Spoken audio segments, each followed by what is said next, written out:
પૈસાવાળા table પર વજન મૂકી કામ કઢાવે છે. ભાજપ ધારાસભ્યના નિવેદનથી નવી ચર્ચા છંછેડાઈ. સરકારની તંત્રના પ્રજાને સ્પર્શતા કામોમાં ઘોર લાપરવાહી સામે ઠેર ઠેર વ્યાપક ફરિયાદો ઉઠી રહી છે. ત્યારે મોરબી જિલ્લા પંચાયતની યોજાયેલી સામાન્ય સભામાં જિલ્લાના વાંકાનેર મત વિસ્તારના ભાજપના ધારાસભ્ય જીતુ સોમાણીએ ભરી સભામાં કહ્યું હતું કે પૈસાવાળા માણસો ટેબલ ઉપર વજન મૂકીને ટેબલ નીચે વહીવટ કરીને કામ કઢાવી લે છે, પણ ગરીબ લોકો આમ કરી શકતા નથી.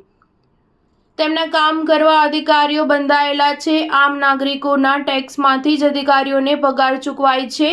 ધારાસભ્યએ લાંચ ન આપે તેવા ગરીબોના કામો થતા નહીં હોવાનો ખુલ્લો આક્ષેપ કરીને જિલ્લા પંચાયત પ્રમુખ, ડીડીઓ સહિત અધિકારીઓની હાજરીમાં રોષ સાથે કહ્યું કે અધિકારીઓ અમને જવાબ આપતા નથી, ત્યારે આમ પ્રજાનું કામ શું કરવાના છે?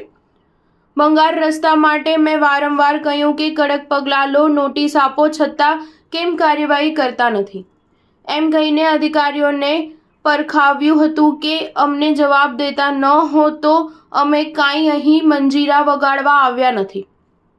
આ ધારાસભ્યને બાદમાં પૈસાવાળા લોકો અધિકારીઓ સાથે વહીવટ કરે છે તે મુદ્દે પૂછતા તેમણે કહ્યું કે આવી મને ફરિયાદો મળી હતી, તેના આધારે મેં કહ્યું છે.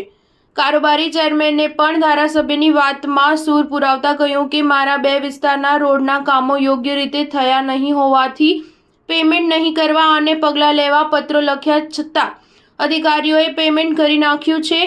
ચેરમેનોની રજૂઆતો કચરા ટોપલીમાં નાખી દેવાય છે. જિલ્લાના 213 પૈકી ગેરંટીવાળા રસ્તા સહિત અનેક રોડ તૂટી ગયા છે. સ્ટાર ન્યૂઝ 7 હંમેશા સચ્ચાઈની સાથે.